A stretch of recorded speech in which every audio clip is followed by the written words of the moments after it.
Rieccoci a Primus Inter Pares, appuntamento del mercoledì, gruppo TV7, vi ricordo che siamo in diretta sulla pagina Facebook, avete visto il titolo, ospite l'assessore Elena Donazzà, assessore all'istruzione, alla formazione, al lavoro, alla pari opportunità della Regione Veneto e alla crisi del lavoro, definiamolo così. Senti, adesso le faccio così, prima di concludere poi parlare anche di lavoro. Questa mattina ho mandato fuori i miei giornalisti, ho detto andate dalla gente, chiedete da 1 a 10 che voto darebbe alla scuola e il motivo. Non ho voluto guardarlo questo servizio, quando ho preparato la missione guardo i servizi, quindi prima li avevo visti. Quindi una sorpresa per me e per lei. E per me, guardi, le garantisco e dico la verità, una sorpresa. C'è questo servizio, Elisabetta Corazza è andata a intervistarli questa mattina e quindi sentiamo cosa hanno detto i nostri microfoni.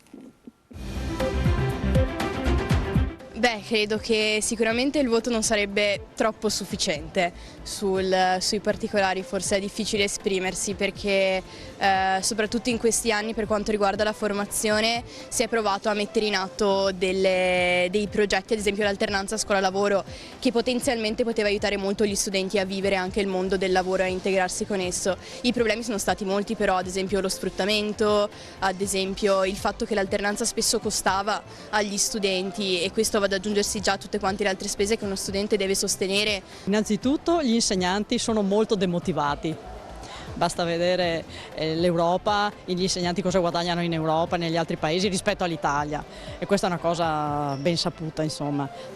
Poi non lo so, le strutture mi sembrano un po' carenti, ogni anno la solita storia, scuole fatiscenti. Quindi se dovesse dare un voto alla scuola attuale dall'1 al 10 che voto darebbe? Un 5? Senza ombra di dubbio, basta vedere l'andamento. Si sentono tante di cose negative purtroppo sulla scuola, sugli insegnanti, anche adesso che è cominciato l'anno scolastico non ci sono insegnanti a sufficienza, non direi un voto molto sufficiente, direi. Quindi quanto? 5,5? Università anche buono, però scuola 6, 5. In cosa è migliorabile? Dovrebbero cambiare i metodi di educazione. Io darei un 7. Però addirittura? Secondo me dovrebbe esserci più autonomia lasciata agli studenti, perché noi viviamo in questo patriarcato che secondo me è un po' l'Italia in cui appunto non c'è libertà e in cui appunto le persone dovrebbero imparare ad essere autonome. Beh, a livello universitario mi sono sempre trovata bene, devo dire non ho mai avuto problemi di professori, supplenze. Alle superiori invece sì, ho avuto un sacco di supplenze, per 5 anni non ho avuto professore di inglese per esempio e bisognerebbe migliorare sì, questo aspetto secondo me, dare una continuità ai ragazzi. Voto quindi? 8,5. Dare un voto non credo che aiuterebbe a capire cosa si può cambiare, che invece sono molte cose. Dall'edilizia scolastica al costo materiale della scuola, al modo in cui si insegna, nel senso che la scuola deve insegnarti a vivere in comunità, a migliorare te stesso, ad acquisire nuove conoscenze in modi sempre diversi e non deve essere il suo obiettivo primario indirizzarti verso una strada professionale. Poi ovviamente ci sono indirizzi che lo fanno di più, indirizzi che lo fanno di meno, però credo che l'alternanza scuola-lavoro ad esempio non sempre si sia dimostrata adatta. Sulla valutazione preferisco non pronunciarmi, però in merito a cosa può essere migliorato all'interno dell'ambito scolastico penso che uno dei problemi fondamentali sia l'infrastruttura, il problema infrastrutturale della scuola perché ogni anno comunque ci ritroviamo ad entrare in delle scuole che ci crollano letteralmente in testa, che non sono seguite da manutenzione tutti gli anni come dovrebbero. Allora, io ho fatto un liceo, quindi totalmente solo teorico e mi sento di dire che effettivamente non mi ha preparato, quindi trovo veramente interessanti le attività come collaborazione alternanza scuola-lavoro perché permettono all'alunno, anche se non andrà a fare lo stesso lavoro che andrà a fare poi in futuro, comunque di iniziare ad ambientarsi nell'ambiente lavorativo e se possiamo estendere il concetto di scuola anche all'università penso che comunque anche certe facoltà dovrebbero aprirsi a tirocini o altre attività per permettere appunto allo studente di effettivamente toccare con mano cosa vuol dire lavorare. La promuovo ma non con la sufficienza piena, diciamo. Sono dell'idea che la scuola italiana funzionerebbe bene, peccato che non abbia delle grandi risorse, quindi ci troviamo delle scuole un po' fatiscenti, professori un poco motivati, eccetera, per cui bisognerebbe investire di più. Ecco. Voto? Il voto che do sarebbe alto da un certo punto di vista. Diamo un 7. Sperando che si migliori. Sicuramente non è facile la scelta della scuola, però secondo me ci sono anche scuole molto valide a Padova.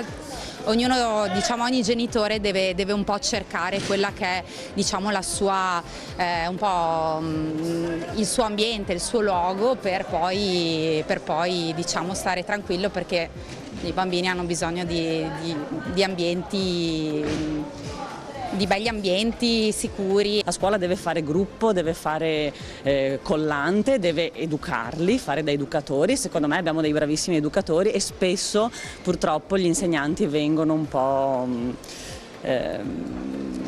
giudicati anche senza averne le competenze.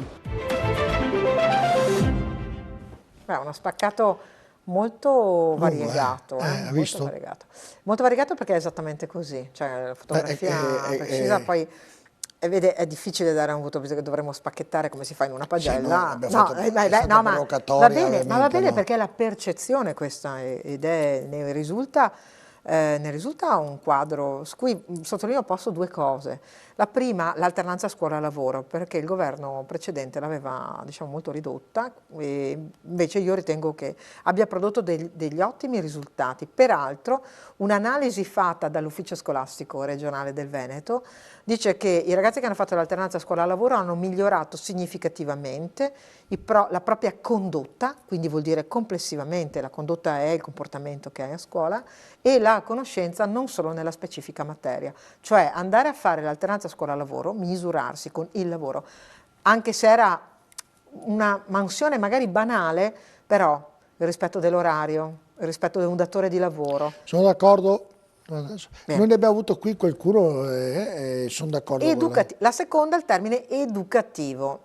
Attenzione, perché è stato cancellato dal lessico scolastico, cioè le scuole non dovevano educare. Invece oggi torniamo a pensare che la scuola sia una comunità educante. Ecco, proprio in questo la interrompo, perché doveva esserci, doveva iniziare i corsi di educazione civica, giusto? Sì. Però sono stati bloccati, partiranno l'anno prossimo, no? Sì, a causa della burocrazia. A causa della burocrazia. Come se noi potessimo fermare io credo processo. che quello sia una delle cose importanti per i giovani d'oggi. E perché la burocrazia non ha fatto sì che ciò accadesse da quest'anno? Ma perché l'ennesima legge che prevede che ci sia un passaggio nel tal consiglio di esperti previsto all'interno del Ministero dell'Istruzione ha ritenuto che la tempistica non fosse adeguata.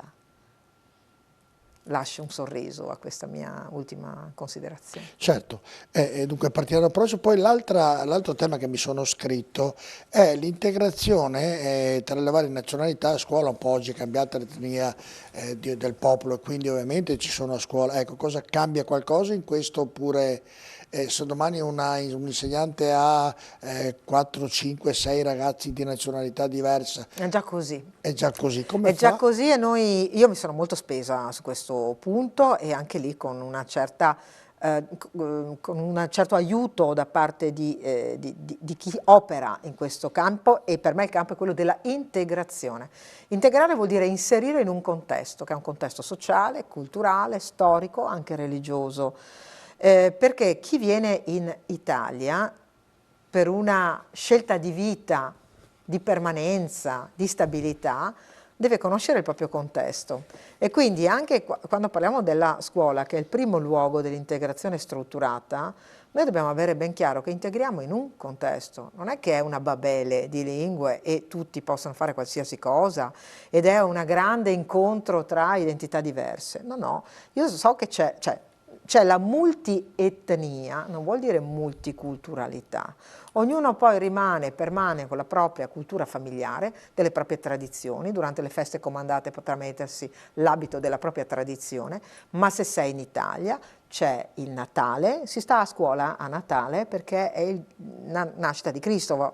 Stiamo a casa la domenica dal lavoro, in larga parte delle professioni, poi ci sono quelle che ovviamente no, perché la settimana era il settimo giorno, si riposò. È tutto permeato dalla cultura cristiana. La stessa scelta delle lingue, no? Se noi dovessimo pensare che Così come abdichiamo alla nostra cultura di appartenenza, cioè proprio una cultura profonda che ha radici religiose, non solo culturali, architettoniche, ambientali, di letteratura, ma anche la lingua. Ma allora perché dovremmo studiare solamente l'italiano? Facciamo un po' un mix, e invece è un prerequisito quello della conoscenza della lingua italiana. Ecco, su questo noi abbiamo avuto dei grandi risultati nella scuola veneta e nella scuola italiana. Se pensiamo che le valutazioni che vengono fatte dai sistemi internazionali ci dicono che i risultati migliori di performance dal momento di entrata al momento di uscita è nella scuola primaria, cioè là dove arrivano i bambini, magari proprio quelli che vengono in una famiglia che proviene da un'altra storia, da un'altra cultura, da un'altra religione, ma nel nostro modello, quello della scuola primaria, così com'è pensato, italiana, il risultato finale è migliore di quello delle altre nazioni. Però bisogna avere le idee chiare in questo, perché noi non possiamo pensare che la scuola sia priva di regole, che sia priva di un progetto culturale ben definito e che, per quanto mi riguarda, sia priva di una identità, perché è quell'identità che ti rende forte. E dopo tutto quello che ha detto, quindi cosa si dovrà fare per fare bene? Lo stiamo già facendo. Guardi, chi ha inserito il limite, per esempio, un certo limite del 30% degli studenti stranieri dentro un contesto, in gruppo classe, è stata la Regione del Veneto, che l'ha fatto recepire al Ministero dell'Istruzione. C'ero sempre io come assessore. Il primo ministro allora fu Gelmini, un po' timida, perché aveva paura di essere considerata, essendo di un governo di centrodestra, razzista. Ecco. Poi tutti ci hanno seguito, perché è evidente che quando tu metti in un gruppo classe più del 30% di studenti altri, non è più un gruppo classe di inserimento, è una babele, come dicevo prima. Abbiamo chiarito che il progetto educativo deve avere a che fare con le tradizioni locali, perché le tradizioni ti permettono di essere inserito in un contesto, il che non vuol dire non permettere che ci siano anche i momenti ovviamente di vita privata e personale, ma quelli attengono alla famiglia.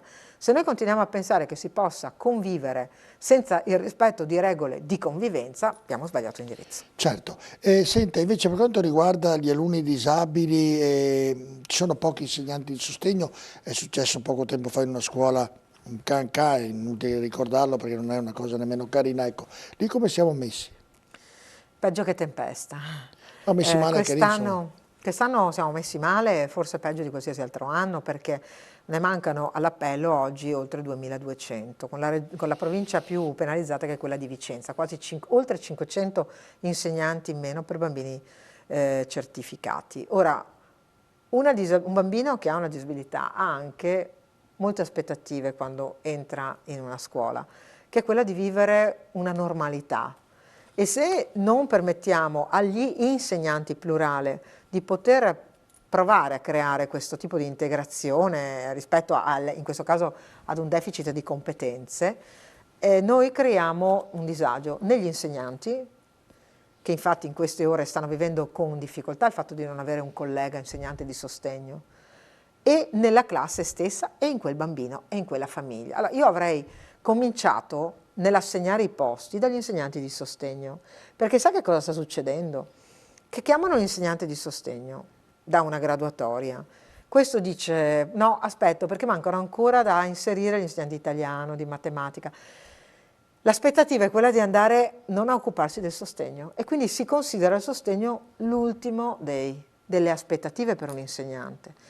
In una mia proposta, che un giorno spero di poter anche far diventare una proposta di legge cogente, invece dovrebbe esserci che la priorità si dà agli insegnanti di sostegno, che si premiano in termini di punteggio rispetto ad entrate in graduatorie altre, perché una persona che ha fatto per 5 anni l'insegnante di sostegno e che garantisce la continuità didattica a quel bambino deve avere un punteggio maggiore, perché prima per fare l'insegnante di sostegno a vita il carico di stress, direttore, è altissimo, e oggi teniamo in classe insegnanti fino a 65-64 anni.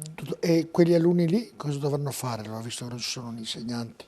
Ma quegli alunni lì intanto le loro famiglie mi stanno scrivendo e io sto battagliando quotidianamente, perché per me è un grado di civiltà.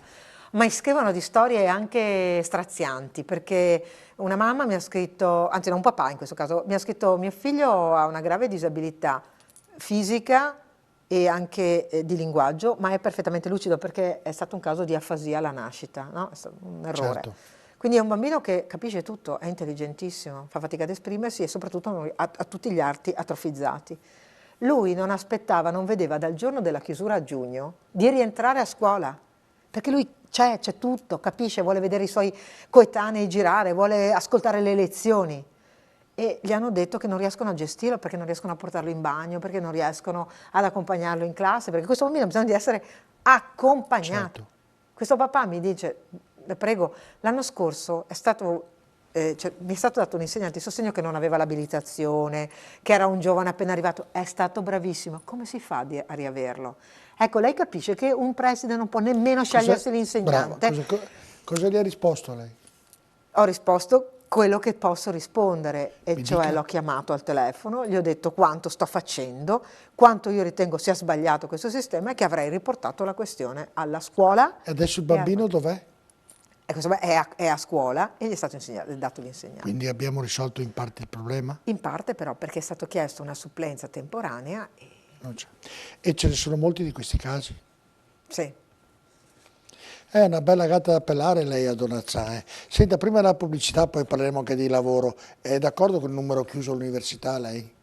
Sì, però andrebbe aumentato il numero, perché il numero chiuso deve garantire un accesso che non è quello dei quiz che facciamo oggi di sicuro, che è quello legato alla possibilità di avere una didattica frontale, cioè l'università è un modo, è anche un modello di apprendimento, non è solo un titolo di studio, e abbiamo bisogno di avere anche un rapporto tra professore e studenti, che sia un rapporto anche di colloquio, altrimenti insomma non si fa online. Percentuale di quanto lo aumenterebbe?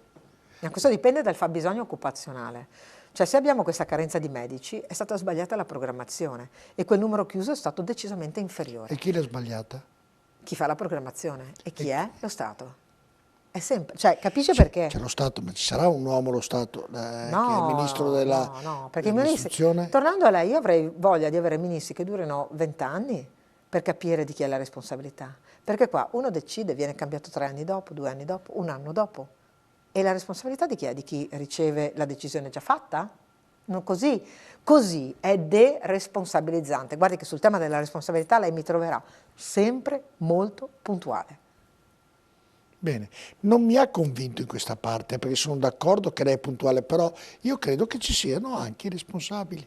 Se è lo Stato, nel nome di quel periodo, lo Stato c'era un nome di dirigente, Ma possiamo averne diversi. I Ma responsabili guardi che ci chi ha sono. fatto la programmazione sanitaria era un'epoca. Lo sai, io dico sempre ai suoi colleghi, quanto prende un assessore regionale, un ministro? 10-20 mila euro? No, circa 7.000. No, ma è giusto. No, la prego. Siccome prendiamo molto, ma non prendiamo quelle cifre che ogni tanto vedo scrivere. No, ferma, non mi interessa. No, è giusto che lei lo sappia, è pubblico. Lo sa la risposta qual è? Faccio un esempio, non è importante, prendono 7, 8, io gliele raddoppierei, triplicherei. Io ridurrei i parlamentari, i politici in Italia in maniera esponenziale, importante, e li aumenterei, li triplicherei lo stipendio. Prendi 7, ti do 20, però se sbagli paghi. Ah, ma sono d'accordo con lei. Tutto qui. Invece qui è sempre tutti, responsabilità. Qui un'azienda privata sbaglia, arrivano subito l'Equitalia, arriva le tasse. È così. Nella politica sbagliano in tanti, in cose importanti, e non paga mai o difficilmente paga qualcuno. È peggio di noi la magistratura. È peggio, esatto. E quindi è così. Però lei, che ho capito che ha un carattere decisionista, sarebbe dalla mia parte, sarebbe chi sbaglia paga. Sì, sicuro. Ho capito, mi piace molto. A tra poco, rimanete con noi.